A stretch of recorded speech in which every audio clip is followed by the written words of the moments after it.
kväll. Just nu pågår som bäst firandet i Israel av 50-årsjubileet av den judiska statens bildande. Men israelernas glädje över sin unga stat och dess framgångar är splittrad. Inte ens inom det judiska samhället deltar alla i festligheterna. Och för palestinierna, för det andra folket som anser att samma jord är deras, är det istället en påminnelse om katastrofen för 50 år sedan. Och så har det varit sedan våren 48 då Ben Gurion utropade staten Israel. Framgång för den ene har varit motgång för den andra. Det har varit 50 år av strid mellan Israel och arabstaterna, mellan Israel och palestinierna. Många gånger har konflikten i Mellanöstern dominerat nyhetsflödet. Kanske så mycket att en och annan inte orkat följa med längre. Men samtidigt så griper dessa motsättningar också djupt in i oss svenskar. I konfliktens kärna finns ju judars och muslimers självklara koppling till det heliga landet. Men även vår kristna kultur är knuten till Jerusalem och det bibliska Palestina. Förintelsens offer, nazisternas förbrytelser har också starkt format vår syn på judarnas rätt till ett eget land. Men palestiniernas kamp för sin rätt har i hög grad svängt den svenska opinionen. Det handlar om ett land med nästan lika lång historia som själva mänskligheten, men där det inte fanns någon självständig stat under nära 2000 år. Det är med stolthet som Dokument utifrån nu presenterar en serie om 6 dokumentärprogram av allra högsta kvalitet. Producerad av samma team som gjorde den uppmärksammade serien om Jugoslaviens sönderfall. Och även här är det de som var med som själva berättar historien om 50 år av strid. Så ska det göras. To the Jews, Palestine is their traditional and spiritual home, the promised land. But the majority of the inhabitants of Palestine are Arabs. They too regard Palestine as their rightful home. But with the end of the war, into Palestine ports came ship after ship crammed with illegal immigrants. Refugees from recent persecution in Germany, Austria, Poland, Belsen and Dachau. The Arabs, fearful of becoming a minority, persuaded the British to limit Jewish immigration. Jewish extremists attacked British troops, wrecked government buildings, blew up trains and ships. And so Palestine remains, a place of martial law, where all go their ways only under watch, where the innocent must suffer with the guilty.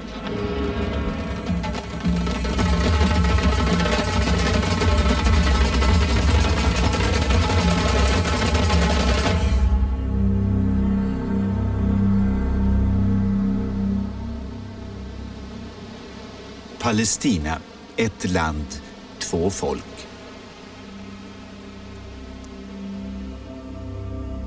För 50 år sedan tog de brittiska härskarna sin hand ifrån Palestina.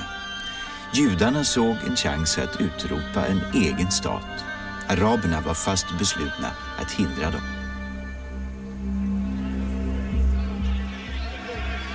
Månaderna före det brittiska uttåget gav sig araber och judar på varandra.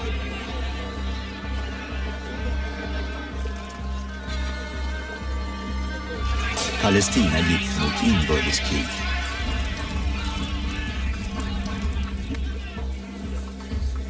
Judarna sökte förtvivlat efter allierade och vände sig till världens mäktigaste land för att kunna förverkliga drömmen om en egen stat. Amerika התחרטה על מה שעשו. לא הנשיא, אבל סטייט דפרטמנט לא יכול להמציא להתערב. הם יצאו בהודעה ככה שהוחלט כבר. לא mandat, לא מדינה.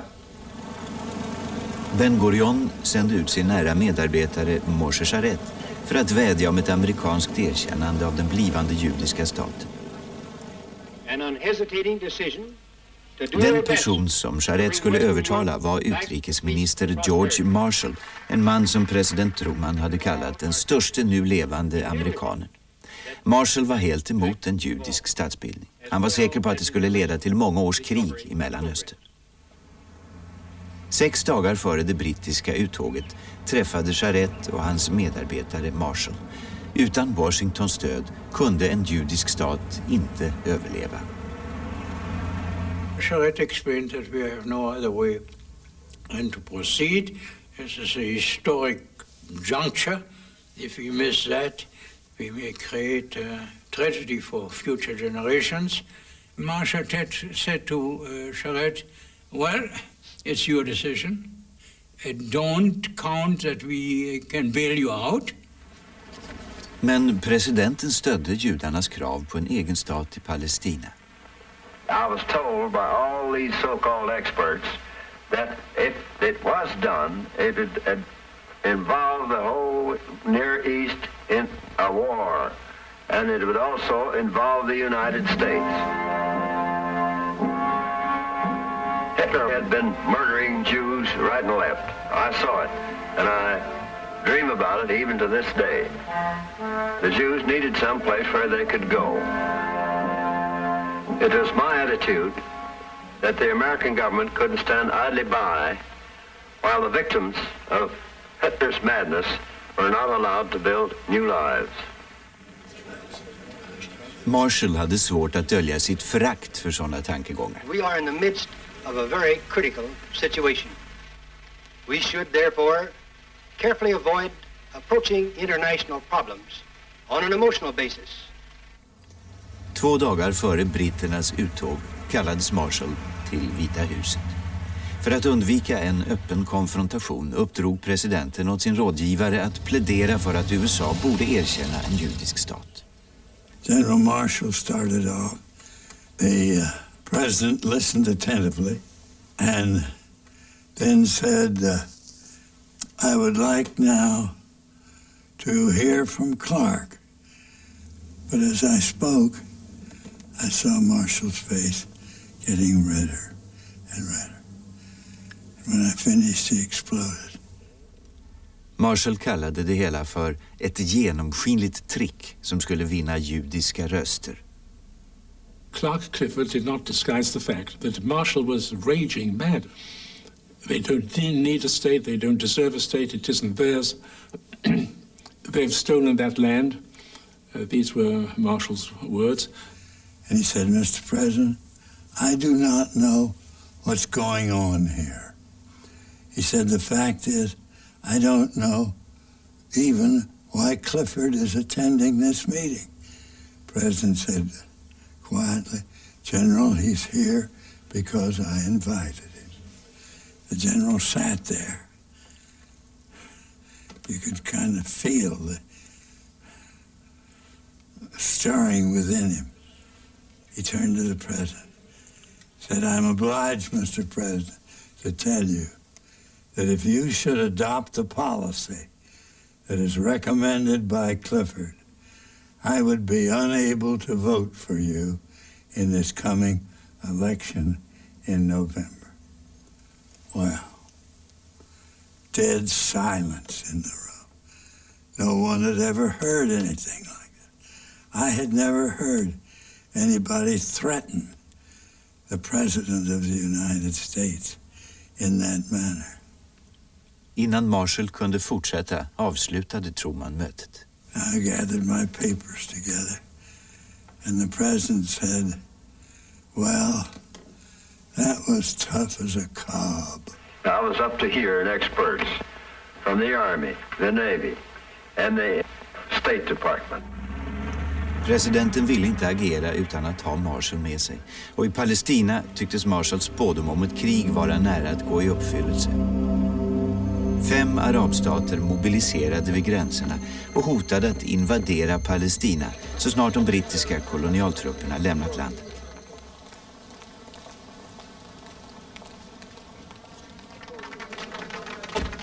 Den judiske ledaren såg att chansen att grunda en judisk stat höll på att gå honom ur händerna. Han insåg att judarna i Palestina måste agera på egen hand.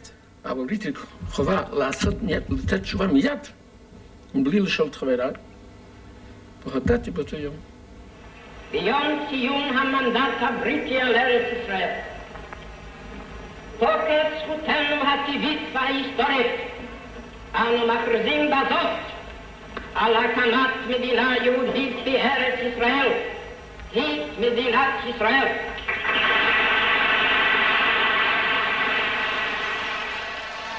Judarna hade större anledning att fira än vad de själva insåg.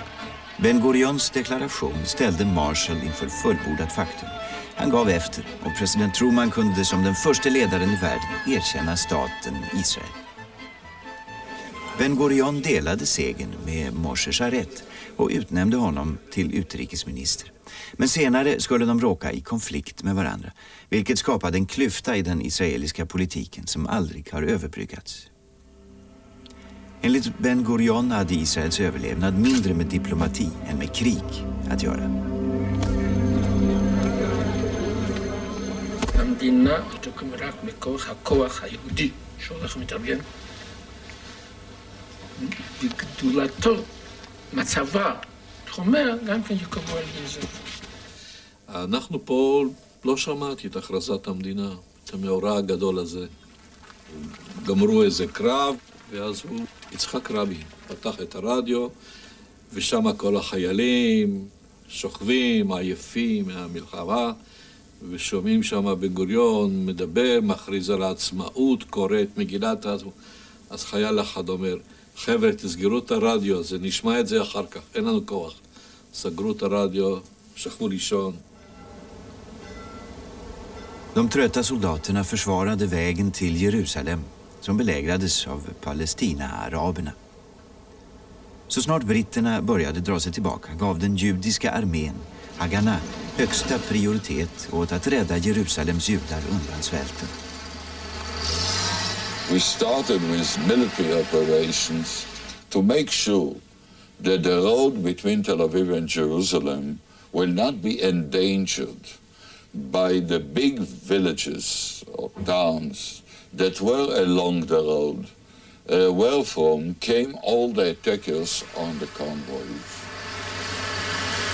שבשיירה, אז כל העיר ידע, הגיעה השיירה, ויוצאים לדרך ורואים מסעית מורידה, שקים של קמח, שקים של זה, גפרורים. למי יש גפרורים? איפה יש גפרורים? סיגריות, סיגריות. איפה יש סיגריות? וחיילים בלי סיגריות. לחם, אוכל, כל זה היה תלוי אם תבוא שיירה מתל אביב.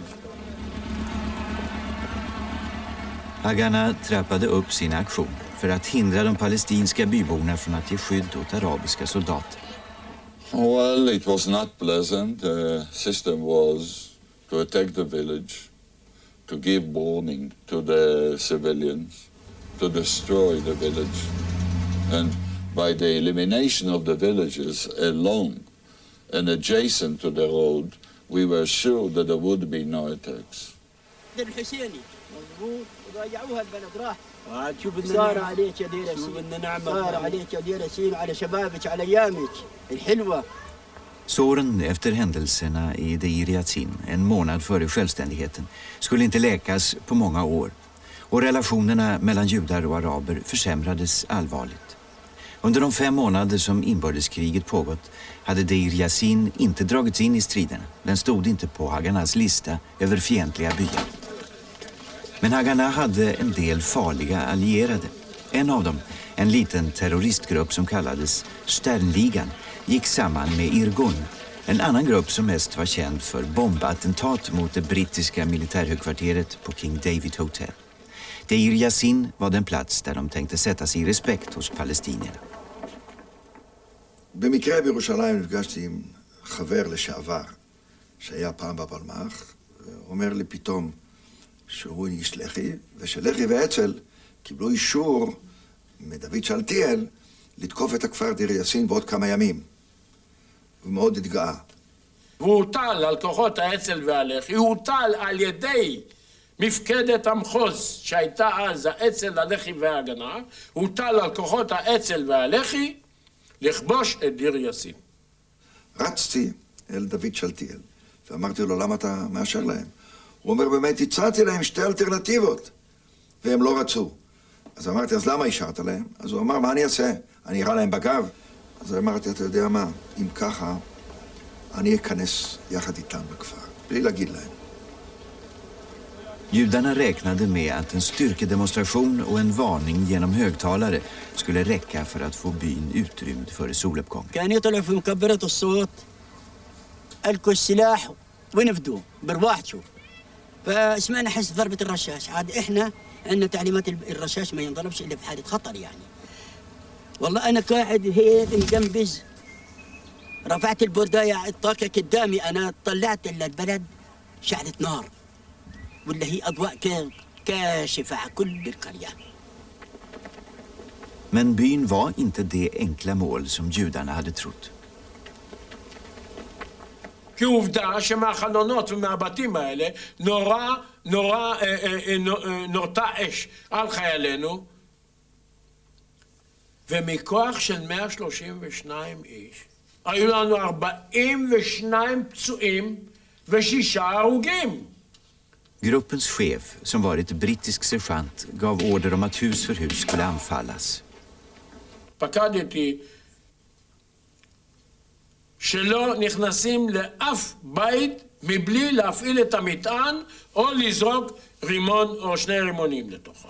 ضربوها قنبله محرقه كلها حركه دار صغيره بلا 28 واحد. ולא היה ניתן לתקוף את בסיסי האויב מבלי שבני משפחותיהם ייפגעו, עד כמה שהדבר מצער, עד כמה שהדבר כואב, ואני אומר את זה באמת מתוך צער שהיה עלינו לעשות את זה, אבל לא הייתה ברירה אחרת. واخذوا بيطلع حوالي 14 شاب اسرى، ولما خلصت عند قبعات شاول وقفوهم في انك كساره يا بيعرف ابن عمي هناك، وقفوهم هناك رشوهم رشه واحده ورموهم في المحاجر. هذه الحادثه.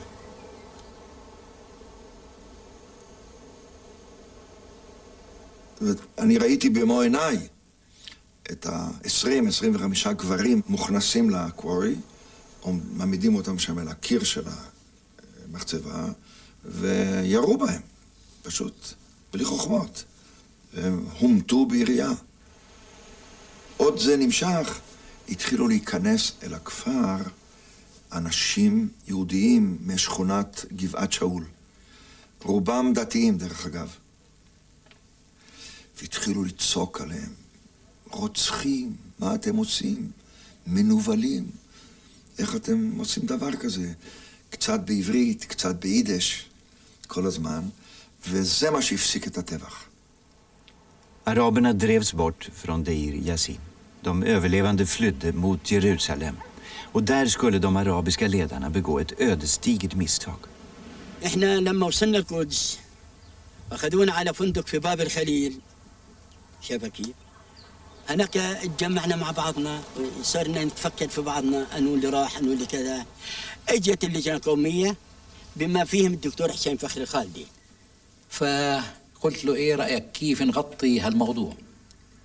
فقال لي يا حازم انا رايي انه نعطيه اكبر دعايه ممكنه.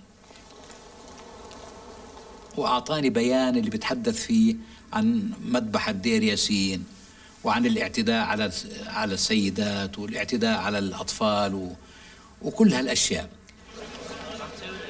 Arabiska radiostationer sände ut starkt överdrivna rapporter om vad som hade hänt i Deir Yassin, utan hänsyn till vittnenas protester. ذبح أو طبيعة حبالة هذه ما حصلت. قال لا بدنا تقولوا هذا مشان نخلي 7 جيوش عربية تقوم تحرر فلسطين من اليهود. وهذا بعتبره أكبر خطأ فادح ارتكبناه سنة 48. ما كنا ظاهر نفهم عقلية شعبنا، عقلية الشعب الفلسطيني. فما أن سمع الشعب الفلسطيني باللي حصل بدير ياسين واعتداء على الأعراض وعلى هالشهادة، إلا ما شفنا إلا بدأ يرحل من كل هالقرى اللي كان موجود فيها.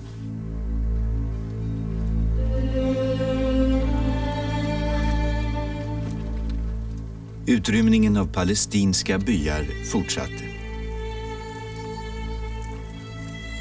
Under de närmaste månaderna flydde över hälften av den arabiska befolkningen, 750 000 människor, från sina hem i Palestina. Israel har aldrig låtit dem återvända.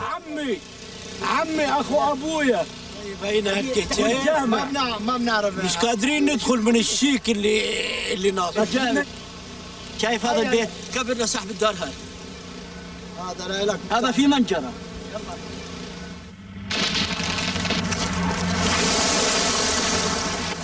Dagen efter att Ben Gurion hade utropat staten Israel gick styrkor från Egypten, Jordanien, Irak, Libanon och Syrien till anfall.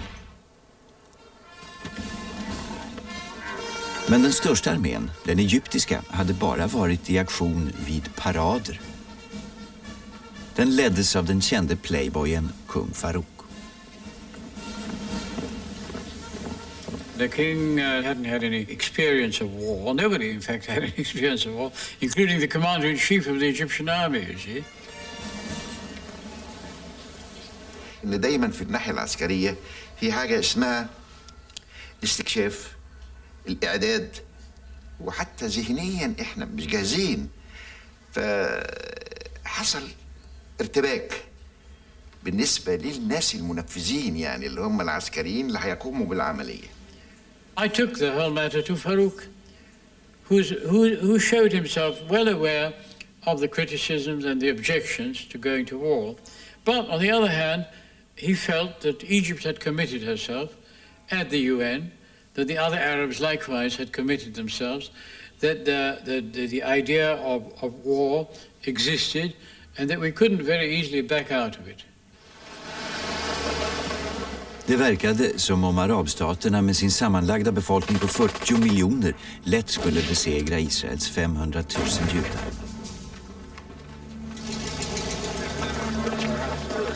Ben Gurions nya stat skulle inte överleva mer än några dagar, trodde man.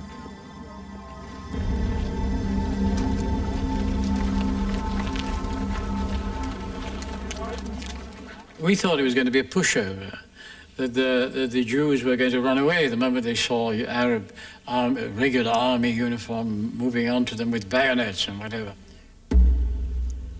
Den egyptiska armén som anföll söderifrån marscherade mot judarnas viktigaste stad, Tel Aviv. Jordaniens arablegion skulle ta Västbanken och Jerusalem. Syrierna gick mot Nasaret och libaneserna anföll norrifrån. Israelerna kämpade för sin överlevnad och efter några veckors hårda strider kunde de hejda de arabiska styrkorna. Samtliga parter var nu utmattade och enades om vapenvila. Medan israelerna sörjde sina döda försökte deras regering skaffa vapen ute i världen. I had a big victory over Ben Gurion. You remember? 48. Yes. You might remember well, you were sent to America for money. Exactly, Yes. but you wanted to go. You said that you and Kaplan should immediately go to America to raise money. So then I said, I do. So then I said, Ben Gurion, what you are doing here, I can't do. What you want to do in America, maybe I can do. I suggested I should go. And you said, no, no, no. So we took it for a vote and I won. Det året fick man ihop 148 miljoner dollar, nästan $1 miljard i dagens penningvärde. Att köpa vapen var inte längre något problem.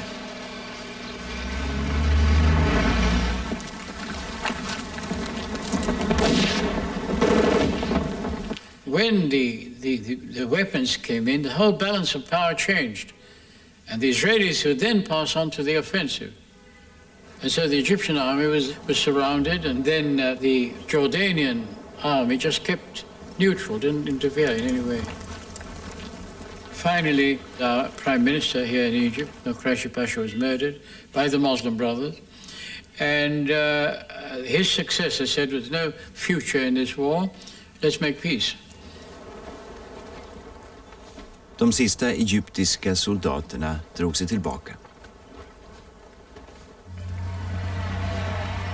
Israel firade Ben Gurions och de väpnade styrkornas seger. Men de besegrade arabstaterna vägrade erkänna Israels rätt att existera. Arméns lojalitet mot Ben Gurion, som hade härdats i kriget, skulle bli bestående under hela hans karriär.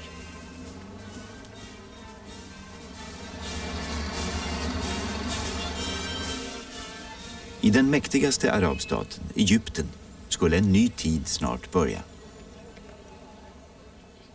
En grupp unga officerare som var upprörda över kungens och den nya premiärministerns oduglighet förberedde en statskupp. I went to the prime minister and delivered the ultimatum to him. He was shocked, believe me, because up till this moment he didn't know that we were going to dethrone the king at all. He was shocked and received me like this. I told him yes. He said, are you powerful enough? I told him yes. Go and deliver it to the king. He must leave by 6 o'clock this evening. From Cairo come these first authentic pictures of the bloodless coup by which the army took over control of Egypt. It was the end of the king's attempt to maintain power. في المركب وهو ماشي مروح قال لهم انتوا اتغديتوا بيا قبل ما اتعشى بيكم. يعني انتوا سبقتوني. Meantime, from Alexandria, the royal yacht Marusa sails with the ex-king and the infant king for Capri. To the ordinary Egyptian, the change is welcome. What the change will mean to the rest of the world, we have yet to see. Egyptens nya ledare, Gamal Abdel Nasser, lovade långtgående reformer. There were 6 principles to put an end to colonialism, to put an end to feudalism, put an end to... Men han sa ingenting om att ingripa mot Israel. Därmed öppnades dörren för Ben Gurion. Sen Jugoslavia, karate bitonim שנעשה נושא ליוגוסלביה. אמרתי לבי, טיטו הוא איש שוחר שלום. היה לחבר פה, שהיה לחבר ידיד גדול של טיטו ביוגוסלביה. קראתי לו, אמרתי לו, עליך לגשת ליוגוסלביה. תראה את הידיד שלך. תאמר לו, שאמר לטיטו, שנאסר יבוא, יגיד לו, מדוע נעשה שלום. טיטו העביר את המכתב, אבל התשובה שהתקבלה הייתה שלילית. נאסר, אמר לי בן גוריון, חשש שהדבר ישים קץ לחייו ולשלטונו, והמאמץ הזה לא עלה יפה, לצערי הרב.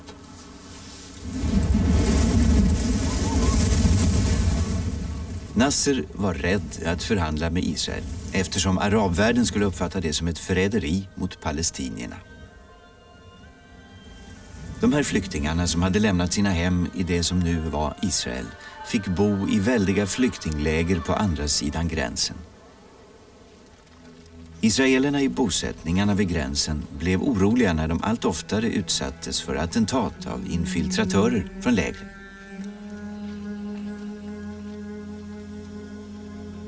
Ben Gurion beskyllde Nasser för att stödja räderna.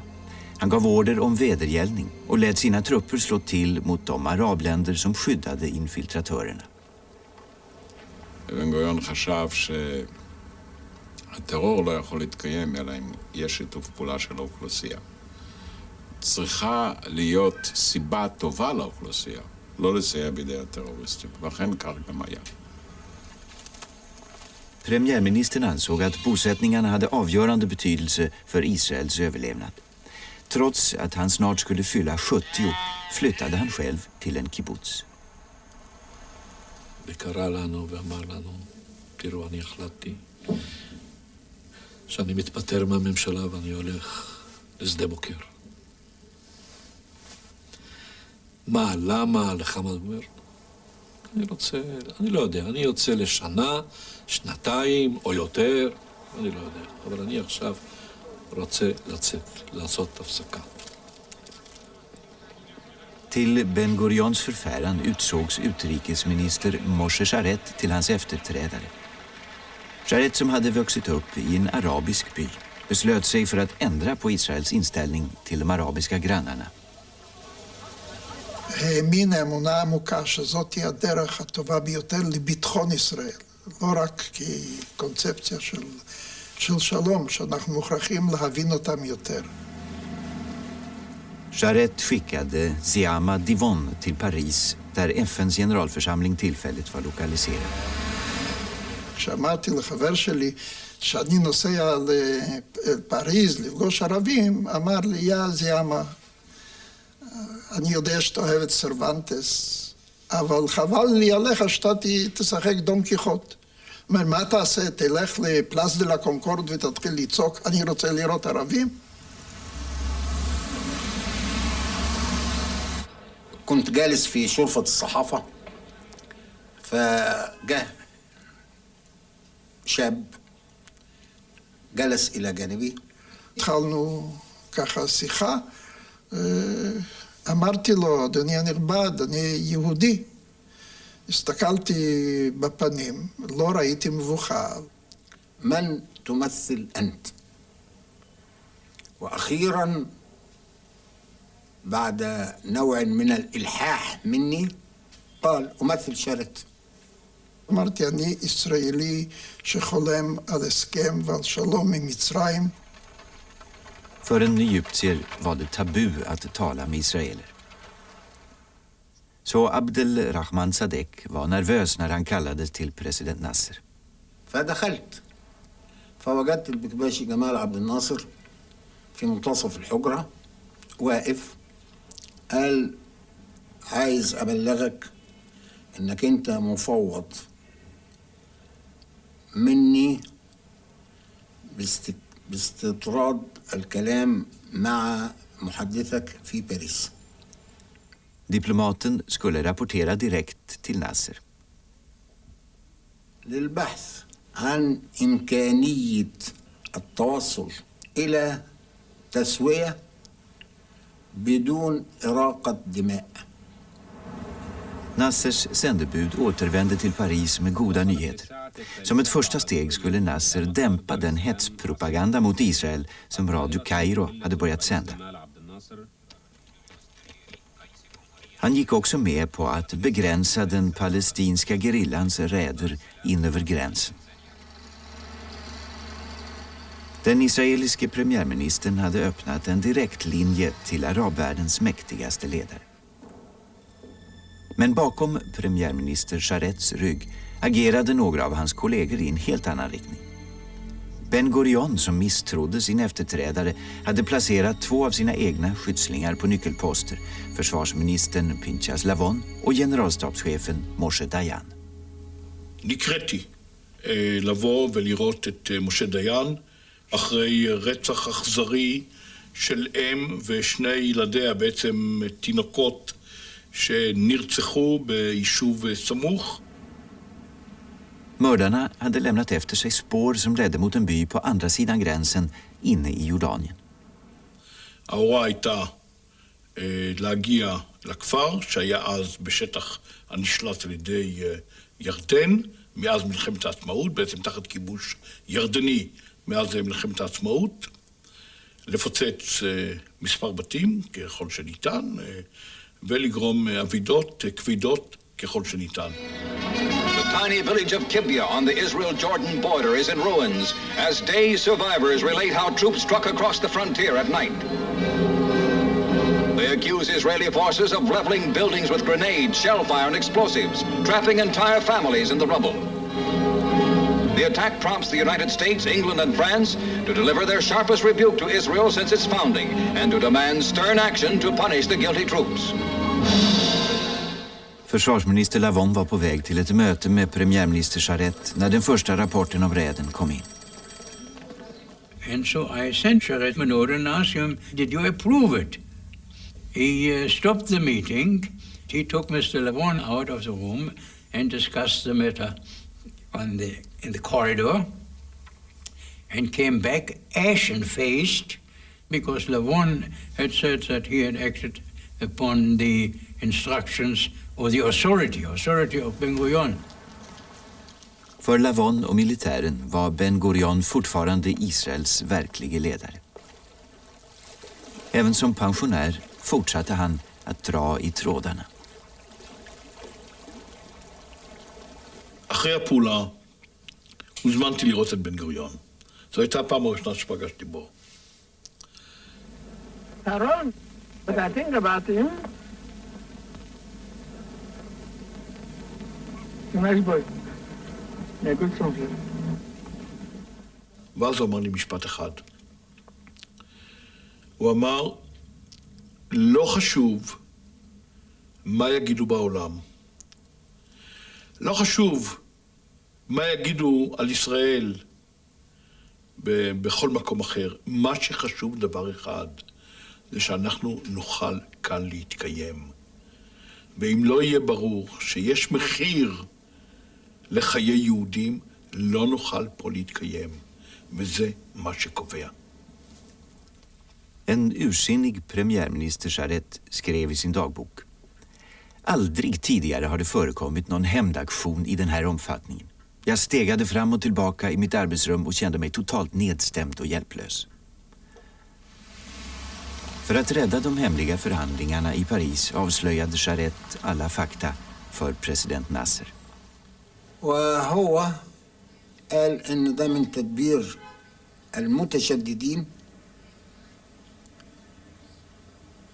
وانهم المعتدلون لم يملكوا منع هذا. Och den hårda linjens män hade mer att komma med. I juli 1954 tillkännagav britterna att de skulle lämna sin väldiga militärbas vid Suezkanalen. כולנו חשנו באיזשהו חשיפה, מגע ישיר, אחרי הכל, גם אם זה לא היה חלק מהטרם סוף רפרנס של הצבא הבריטי, אבל עובדת ישיבתו הייתה חיץ מאוד מאוד חשוב, ואיזשהו בלם לגבי אפשרות שהמצרים ינקטו באיזושהי פעולה נגדנו. Försvarsminister Lavon la fram en fantastisk plan för hur man skulle destabilisera Egypten och därmed skrämma britterna att behålla trupperna vid Suez. Den militäre underrättelsechefen kallades till hans hem i Tel Aviv. לבון לא הפסיק לדבר על הצורך בפעולות, פעולות תגמול ופעולות הטרדה וכל מיני אמצעים אחרים של להפייתה. התבשלה התוכנית לנסות לפגוע באובייקטים במצרים. לבון אמר לי, go ahead, תכניס את היחידה לפעולה. I Egypten hade Israels militära underrättelsetjänst rekryterat en aktiv enhet med unga judar ur lokalbefolkningen. ואני הייתי מוכנה לעשות כל מה שנדרש ממני כדי לעזור לישראל. הייתי אידיאליסטית, הייתי naivigt. För att vilseleda motståndaren fick gruppen order om att sluta med sina sionistiska aktiviteter och börja gå på fester istället. Men på dagarna fick de lära sig att tillverka bomber. הכנת הפצצה הייתה אמורה להיות בצורה מאוד פשוטה. החומר הבסיסי של כל הדבר הזה זה קונדומים ואסיד, חומצה. והיינו בודקים כמה זמן זה לוקח לשים חומצה בריכוז מסוים בתוך הקונדום, ואם זה היה עושה את החור עובר לחומר הדליק. כשאימנת מהעניין הזה של הקונדום עם החומצה גופרתנית, אז היו המון דוגמאות, הרבה, וכשהפכנו לבית שימוש, הכל מים, לא היו מים. ואחרי שהם הסתלקו, אז לא הייתה לי ברירה, קראתי לבעל הבית, הוא שלח בחורה עם דליי מים כדי לשפוך, והיא חזרה כנראה אליו וסיפרה לו משהו, אז הוא בא אליי ואומר לי, אתה גבר, לפי כמות הקונדונים שהם מצאו שם. Ett kodord som sändes ut i ett matrecept i den israeliska radions husmorsprogram talade om för de unga sabotörerna att det var dags att placera ut bomberna. בקהיר נכנסנו, אני בקולנוע אחד והוא בקולנוע אחר, שמתי תה מתחת בשורה ריקה לגמרי. יצאתי ולא חזרתי, לא ראיתי סרט ושום דבר.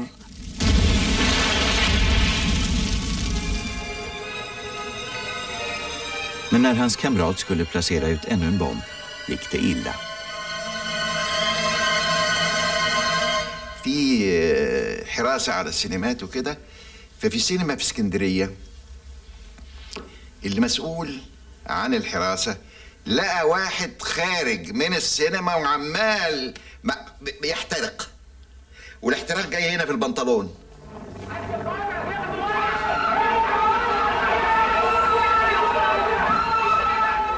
لأن هو جاب العبوه وحطها في البنطلون. العبوه احترقت، فطبعا حرقت له الحته دي كلها. فالعسكري طبعا او المراقبه بتاعتنا مسكت البتاع ده وابتدت الخيط التحقيقات. ולא יכולתי כבר לחזור, ועליתי בחדר המדרגות של הבית, הם תפסו אותי בצורה מאוד אלימה. ניסיתי לדעת למה הם עוצרים אותי, למה הם רוצים, הם תופסים אותי, למה הם רוצים להעלות אותי על הטנדר כדי להביא אותי לתחנת הרכבת. הם אמרו לי, תשתקי, אם את לא שותקת, אנחנו נתלה אותך. التحقيق مشي كويس يعني باسلوب مهذب وكل حاجه، يعني اوعى حد يفتكر ان احنا عذبنا حد ولا حاجه. Gripandet av de 10 sabotörerna slogs upp stort i de egyptiska tidningarna. So I went to Charet and said, look, this is the communique from Cairo. What do you know about it? He said, no. This is not authentic. It can't be, because how can such a thing happen? I, the Prime Minister, doesn't know about it. Vad som än hade utlöst katastrofen var Charets första tanke att rädda de unga judarnas liv.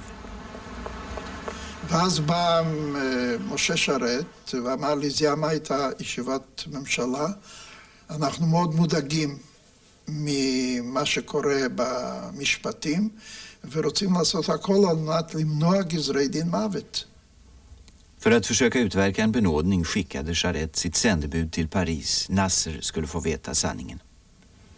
قال إنه تم تدبير هذه المؤامرة في وزارة الدفاع، وأنهم لا يعرفون عنها أي شيء، فالمتطرفون المتشددون هم المسؤولون عنها بالكامل. Men Nasser reagerade inte som Charet hade hoppats. فعبد الناصر قال يبدو أنه الأقوى، ويبدو أنه يضع العقبات أمام الفريق الآخر ليرسل إلينا نحن رسالة أنهم أي المعتدلين غير قادرين على حكم إسرائيل. Nasser stängde den hemliga kanalen. 2 av sabotörerna avrättades. De övriga sattes i fängelse. Marcel Nino och Robert Dassa fick 15 år. På sitt kontor den kvällen skrev Charet i dagboken att han gick igenom en mardröm. Om jag inte avskedar Lavon stöder jag någonting som blir förödande för försvarsdepartementet och militärledningen. Men om jag ingriper blir det förödande för partiet och leder till skandal. Vad ska jag göra? Regeringen valde att förneka all kännedom om sabotaget och hävdade att oskyldiga egyptiska judar hade lurats i en fälla. Den förklaringen svaldes av den israeliska allmänheten. They thought the whole thing was a staged trial, political trial. They didn't know the background. So of course the public said, all right, now they start hanging Jews in Cairo, and this is intolerable, we have to act. Bara en man kunde tillfredsställa allmänhetens krav på handling. Efter bara några månader var Ben Gurion tillbaka som premiärminister. Charet satt kvar som utrikesminister, men det var helt klart att det var Ben Gurion som bestämde.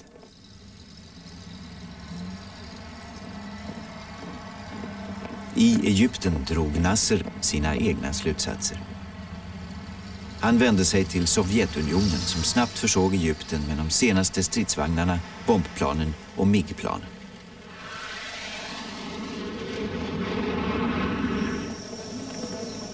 Utrikesminister Charet reste till USA för att övertyga amerikanerna om att Israel var i fara och behövde vapen.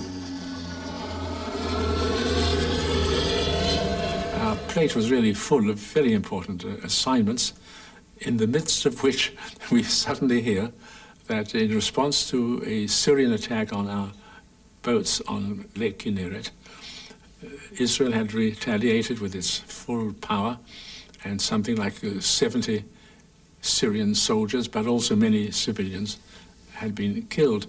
And therefore, any chance that Israel might have had of acquiring aircraft, even indirectly, was shattered.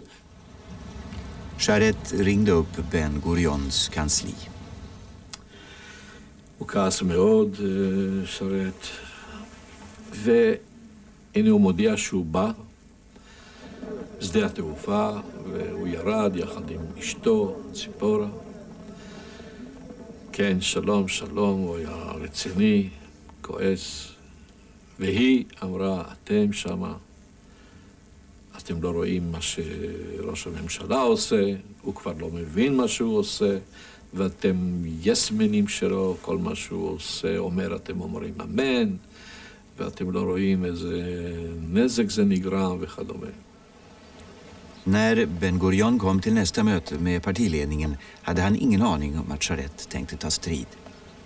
ואז הגיע תורו של שרת לדבר, ואז הוא תיאר את המצב שהוא נמצא בוושינגטון, הוא עומד לדבר שם עם השלטון האמריקאי לבקש נשק, ופתאום יש פעולה צבאית כזאת שהיא הופכת את הקערה על פיה. ובין היתר הוא אמר ביטוי כזה, כמו גם השטן לא היה יכול לבחור זמן גרוע יותר לפעולה כזאת. The word of Sharet hit Ben Gurion like a bullet. He jerked and then he straightened out, and you felt physically, I felt physically that he had been hit. מה זה היה איזה מין אושלח חס, ואני הסתכלתי על בן גוריון, והוא ממש היה חיוור, חברו פניו, כשהוא שמע את הביטוי הזה. היה לו איזה נייר ביד, והוא כימת אותו, וזרק אותו הצידה. He couldn't explain the real reason. He couldn't say, well, I'm preparing war, and this man is interfering with it. Men Ben Gurions generalstabschef Moshe Dayan led inte av några sådana hämningar. ולא, משה, מה אתה בעצם רוצה? אני מאוד רוצה שתצא התקפת נגד של נאסר, זאת אומרת, של הצבא המצרי, וזה יהיה לי פרטקסט, תהיה לי המטלה. Ben Gurion ville provocera fram ett krig innan egyptierna lärt sig sköta sina nya sovjetiska vapen, men ett hinder återstod. הביא לבן גוריון להחלטה שהוא צריך לפטר את שרת, או שהוא ילך. אחד מהם ילך. Gideon Raphael sökte upp Sharet. He said, I just had the visit of the Lord Executioner, and he chopped off my head. That was the end.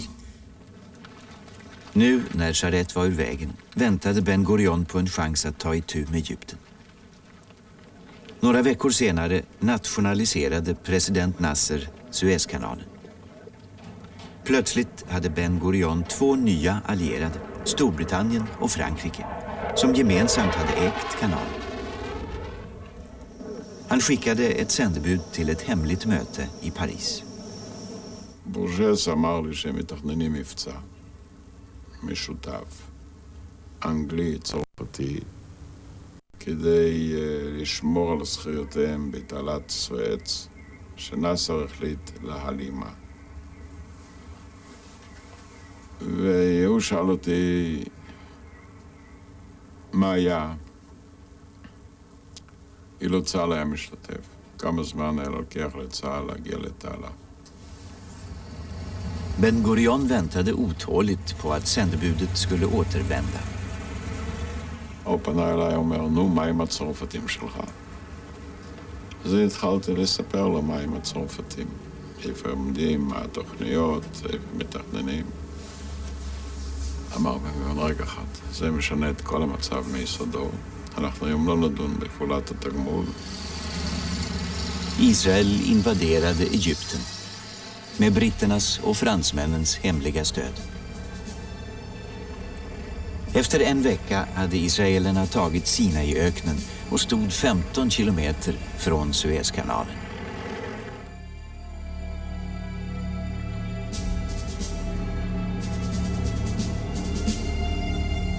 Suezkriget fick ett förödmjukande slut för britterna och fransmännen.